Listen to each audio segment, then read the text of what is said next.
Eu venho à tribuna na tarde de hoje para comentar a proposta que foi apresentada em editorial de primeira página do jornal Folha de São Paulo, no dia de ontem, e que propõe que não venham a assumir, no caso da presidenta Dilma, manter-se, no caso do vice-presidente, assumir caso haja o impeachment, e que haja uma convocação de eleições para presidente da República e vice.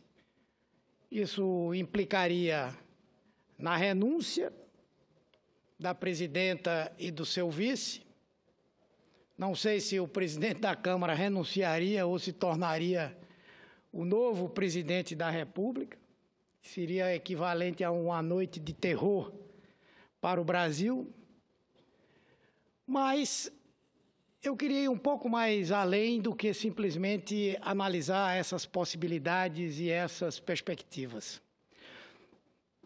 Em todos os processos, para que eles aconteçam, é preciso que haja as regras do jogo, que todos possam participar na melhor condição de igualdade e, submetidos a essas mesmas regras, eles possam fazer, especialmente quando se trata de um processo eleitoral, fazer o convencimento das pessoas em defesa das suas ideias e das suas opiniões e colocá-las em prática, obviamente.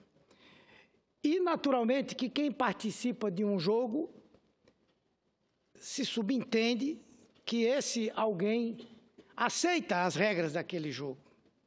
Eu me refiro a isso porque, em 2014, a presidenta Dilma foi eleita presidente da República com 54 milhões de votos, com a diferença de mais de 3 milhões de votos, uma diferença maior, por exemplo, proporcionalmente e percentualmente, do que a diferença entre o candidato Maurício Macri e o seu adversário, o Scioli, na Argentina, e em nenhum momento houve qualquer questionamento quanto à legitimidade daquela eleição. E olhe que eu já compareci a 2 episódios de eleições na Argentina e as condições para que pudesse existir qualquer tipo de fraude são bem maiores, porque há um mix de voto eletrônico com voto no papel, enfim, é o próprio Ministério da Justiça quem organiza as eleições, e não houve nenhum questionamento, diferentemente do que aconteceu no Brasil. Num primeiro momento, houve um questionamento quanto ao número real de votos, que teria havido algum tipo de fraude, que, enfim.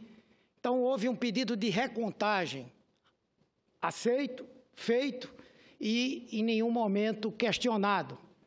Depois, o questionamento veio a ser feito em relação à segurança da urna eletrônica. Todos se lembram, houve inclusive a contratação de uma auditoria independente pelo próprio PSDB, auditoria essa por eles contratada e que, ao final, chegou à conclusão de que o sistema é absolutamente seguro.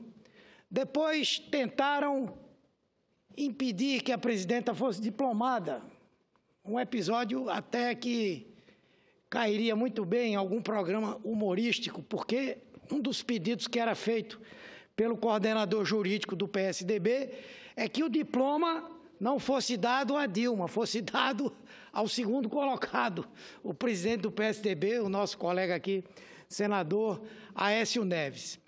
Depois vem a história do impeachment. Não tendo o que apresentar como justificativa da existência de um crime de responsabilidade, aproveitaram uma decisão tomada pelo Tribunal de Contas da União, que é apenas uma instituição de suporte, de apoio ao próprio Congresso Nacional, Portanto, suas decisões não são maiores do que o Congresso, do que as decisões do Congresso Nacional. O Tribunal de Contas fez uma recomendação em relação às contas da presidenta Dilma e, mesmo essas contas não sendo votadas, foi apresentado um pedido de impeachment na Câmara dos Deputados. Ao mesmo tempo que essa mesma oposição vai ao Tribunal Superior Eleitoral para pedir o cancelamento do registro das candidaturas da presidenta Dilma e do vice-presidente Michel Temer. Portanto, o que tem acontecido desde então e tem contribuído para esse clima de instabilidade, de disputa política dentro da sociedade brasileira é exatamente a não aceitação por parte dos derrotados do resultado das eleições de 2014. É isso que tem provocado toda essa disputa, essa celeuma. Portanto, o editorial desse jornal que todos respeitamos, a Folha de São Paulo, no dia de hoje, de ontem, na verdade, ele também desconsidera esse aspecto. Na verdade, a saída para a crise é os que foram derrotados, os que são contra a política do governo, deixarem a presidente governar. É isso que o Brasil precisa e espera.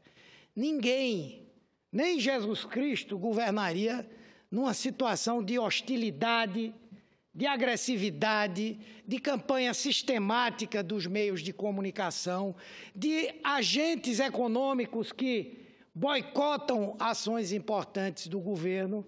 Ninguém conseguiria governar num clima como esse que nós temos hoje no nosso país. Mas antes de continuar, eu vou ouvir a parte do nosso companheiro José Medeiros, do Mato Grosso, e depois eu retomo a minha argumentação.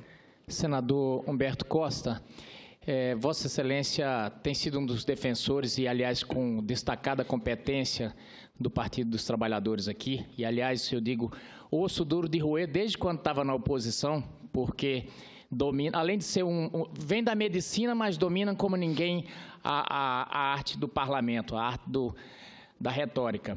E Vossa Excelência faz uma defesa muito bem feita, mas é bom que a gente tenha em mente que essa oposição que está aqui é a mesma que o ex-presidente Lula enfrentou. Essa imprensa que está aí é a mesma que o ex-presidente Lula enfrentou.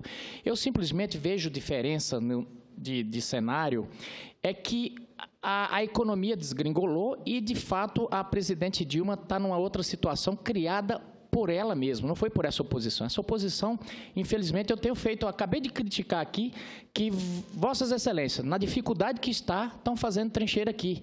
E a oposição está deixando ir algumas teses que não são verdadeiras porque não vem fazer o contraponto. Eu tenho recebido, inclusive, reclamações nas mídias sociais, como é que vocês não contrapõem isso? Isso não é verdade. Agora, o embate político é isso mesmo, é vocês disserem, nós estamos dizendo, olha, existem elementos para o impeachment, vocês defendem que não. Mas o que eu tenho dito aqui e que eu tenho insistido é que esse cenário que nós estamos nesse momento enfrentando, ele não é criado pela imprensa, ele não é criado pela oposição. Ele é criado porque a economia se desgringolou. Essa que é a grande verdade. Como nós vivemos num presidencialismo de coalizão e é um sistema político que é sustentado também pela parte política, no momento que a economia se deteriora, vem à tona qualquer irregularidade que tenha sido cometida. E foram cometidas irregularidades. E aí cria-se o cenário perfeito para o impeachment. Óbvio que é legítimo que diga que é golpe, mas é legítimo que nós digamos, tem base legal para o afastamento da presidente. Agora mesmo estavam dizendo, agora há pouco, senador Humberto, de que, olha, vamos entregar para esse PMDB golpista, para esse PMDB que não tem moral, para esse PMDB, e foi enxovalhado o PMDB. Mas quem trouxe o PMDB na chapa foi o governo do PT. Essa chapa foi que nos foi apresentada. Agora, é legítimo o papel da oposição, e Vossa Excelência, que é um democrata, com certeza há de concordar comigo. Qual é o papel da oposição? fiscalizar, se contrapor, porque o nosso sistema democrático vive justamente dos freios e contrapesos. E quem faz esse contraponto, o contrapeso, é a oposição. E para quem está no governo, é uma encheção mesmo. Eu entendo a irritação de Vossas Excelências, mas o papel da oposição tem que ser esse. Quanto ao resultado das eleições, nós temos que lembrar que o PT pedia impeachment até do Vicente Mateus, que era presidente do Corinthians. Dos últimos presidentes, teve 50 pedidos de impeachment apoiado pelo Partido dos Trabalhadores. E natural, temos que encarar como isso faz parte do processo democrático. Aliás, eu digo, essa oposição tinha que fazer cursinho de como fazer oposição com o PT, porque se esse governo não fosse do PT e o PT estivesse na oposição, esse governo já tinha caído, porque o PT sabe fazer oposição. Por quê? Sempre bate mesmo na tecla, mais do mesmo todos os dias. Tanto é que várias teses que eu reputo que não são verdadeiras estão ficando como verdadeiras aí para a população, porque são muito bem colocadas aqui. Então, agradeço a Vossa Excelência pela parte, mas discordo de que, nesse momento, a oposição é quem está atrapalhando o governo Dilma. O presidente Dilma e o governo do PT se construiu por si só e está desmoronando por si só. Infelizmente, a oposição não teve competência para fazer parte e de desconstruir o governo. Eu agradeço a parte de Vossa Excelência, incorporo aqui ao meu pronunciamento, mas devo dizer, até concordando com parte do que disse Vossa Excelência, que, de fato, a chamada oposição institucional, os partidos que deveriam fazer oposição, realmente são muito pouco criativos nesse aspecto. Na verdade, no Brasil, a grande oposição hoje são os grandes meios de comunicação. Esses pautam o que a oposição deve dizer, deve fazer, o que é que ela deve investigar. Portanto, apesar de considerar que a oposição tem uma postura do quanto pior, melhor, eu tenho que reconhecer que, de fato, quem alimenta esse enfrentamento não é a oposição, que eu acho que sonha noite e dia de voltar ao poder político e fazer tudo isso de que nos acusam, de dar cargos, enfim. Bom, mas eu quero retornar ao que eu estava argumentando. Portanto, a proposta que o jornal Folha de São Paulo apresenta não resolve o nosso problema, porque nós vamos continuar com uma situação concreta de alguém que foi eleito democraticamente pelo povo brasileiro, num sistema presidencialista que não permite essas situações de voto de desconfiança, como acontece no parlamentarismo. Na nossa Constituição, nós não temos também o chamado recall, né? Eu não gosto muito de usar a expressão em inglês, mas vamos dizer, uma retirada do presidente antes da conclusão do seu mandato. Portanto, essa questão não se resolve com essa proposição que está apresentada. Embora signifique que já há muita gente bem informada, gente de peso, acreditando que o impeachment não vai ter resultado. Eu acho que a senadora Gleice fez um artigo, uma matéria ontem, eu tive a oportunidade, em que ela dizia isso, que a grande coisa interessante desse editorial da Folha de São Paulo é que ele admite claramente que o impeachment subiu no telhado. Não é? Dificilmente vai se consolidar. Então, já surgem outras propostas para discutir o momento político brasileiro. Mas existem outros aspectos nesse debate que nós temos que levar em consideração. Por que é que se propõe que um presidente e uma presidenta eleita democraticamente renuncie junto com o seu vice e sejam convocadas eleições gerais para a presidência da República e a vice? Ora, lendo o artigo, nós chegamos à conclusão de que o jornal defende essa ideia porque considera que ela não tem mais condição de governar, considera que falta a ela legitimidade, que falta rumo para esse governo. Mas aí eu pergunto, existe legitimidade para esse Congresso Nacional aqui? Existe legitimidade, respeitabilidade para aquela Câmara dos Deputados que está lá? Ou até para nós aqui, senadores? Como é que nós vamos fazer uma eleição para presidente da República e vice, e vão continuar os mesmos parlamentares que estão aqui, que foram eleitos lá em 2010, que são parte dessa crise. Como é possível isso existir? Ora, se alguém quiser apresentar qualquer ideia de eleição, tem que ser eleição geral.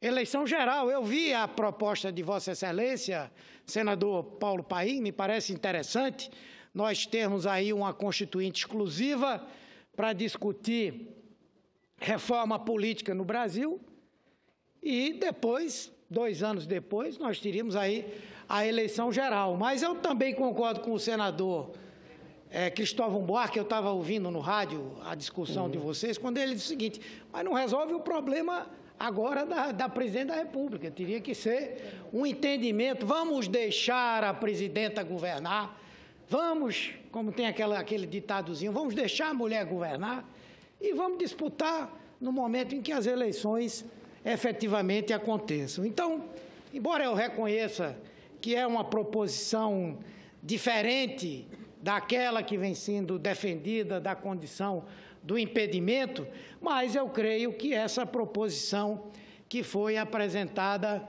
ela padece desses problemas e desses defeitos. Outra questão que eu gostaria de abordar na tarde de hoje, que tem sido também um fator de instabilidade muito grande no Brasil, todos nós damos apoio integral a todas as ações que visem a combater e terminar a corrupção no nosso país. Nós damos apoio à Polícia Federal, ao Ministério Público, ao Poder Judiciário. Queremos que a Operação Lava Jato continue, mas precisamos efetivamente que tudo isso aconteça dentro da legalidade. Eu estou falando isso porque na última semana, mais uma operação, me parece que foi a 27ª, né, foi feita e que no final das contas, o que se diz é que foi para investigar um crime de assassinato do prefeito Celso Daniel. São levantadas suspeitas contra o PT mais uma vez, mostrando, inclusive, a autossuficiência que algumas pessoas no Judiciário, no Ministério Público, têm, porque aquilo já foi objeto de investigação e de decisão do Supremo. O então ministro Nelson Jobim disse que aquilo tudo era ilação, que não havia como caminhar com um processo daquele, porque não havia indício, não havia prova de que não fosse um crime comum. O Ministério Público de São Paulo, que é antipetista, e todo mundo sabe disso, chegou à conclusão de que não havia nenhuma consistência em querer vincular o PT a um crime que acometeu um querido companheiro nosso, Celso Daniel. Sem dúvida teria sido o homem forte do governo Lula, caso tivesse vivido e participado até o final das eleições de 2012, e os próprios juízes da Justiça Paulista também. Então, agora vem a Operação Lava Jato, que acontece lá em Curitiba, investigando a Petrobras e que vem querer agora imputar ao PT, levantar suspeitas de que nosso partido teria qualquer coisa a ver com o assassinato de Celso Daniel. Inclusive, isso é uma maldade. É uma maldade com o sofrimento de todos nós militantes, o que nós passamos quando ele foi morto, de pessoas da sua intimidade, mas para derrubar o governo vale tudo, não é? E aí é tão engraçado que botaram o nome da operação até de Carbono 14, quer dizer, ela volta lá para trás, coisas que já foram investigadas, coisas que já foram arquivadas, porque vale tudo para atacar o PT.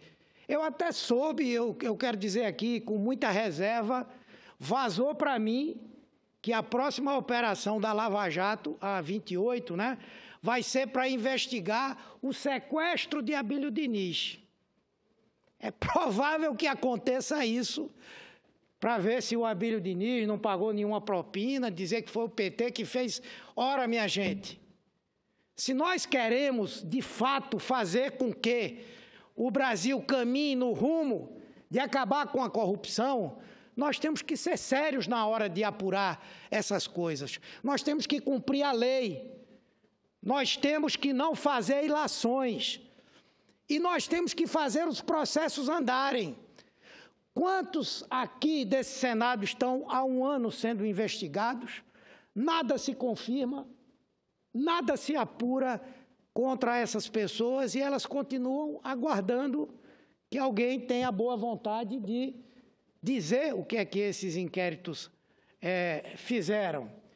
Então, não pode ser uma operação com uma finalidade político-partidária, de destruir um partido.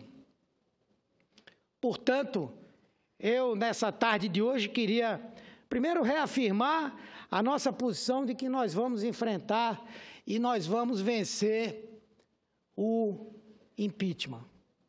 A situação nas ruas, a situação por onde a gente anda, a situação na Câmara dos Deputados está se revertendo. E nós vamos continuar na rua. Como fizemos na última sexta-feira, eu tive a oportunidade de participar aqui de um grande ato em Brasília, e olhe que eu já participei de atos importantes. Estava aqui na primeira posse do presidente Lula, que foi uma manifestação que poucas vezes a gente teve a oportunidade de ver, na questão das diretas, no impeachment do ex-presidente Collor, e a quantidade de pessoas que estava ali era algo impressionante, demonstrando que esse quadro, inclusive na opinião pública, está se revertendo.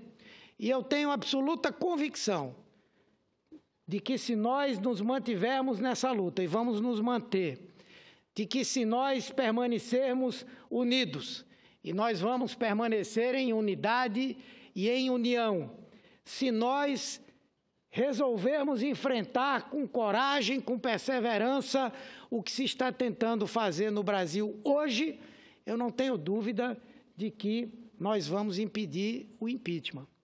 E aí, é óbvio que as coisas não vão ficar como estão. A presidenta Dilma tem ampla consciência de que, derrotando o impeachment, ela tem que fazer um grande chamamento ao diálogo no país. Ela tem que trazer os movimentos sociais, discutir com eles, com as mulheres, com a juventude, que tem sido a maior base de sustentação dessas mobilizações que estão acontecendo no Brasil hoje, discutir com a classe média, discutir com os empresários, produzir uma proposta mínima de ações para que a gente possa rapidamente retomar a atividade econômica, fazer o Brasil crescer, gerar empregos, não perseguir ninguém, tentar trazer todos para esse grande diálogo que se pode, se pretende, e eu tenho certeza de que ela vai fazer.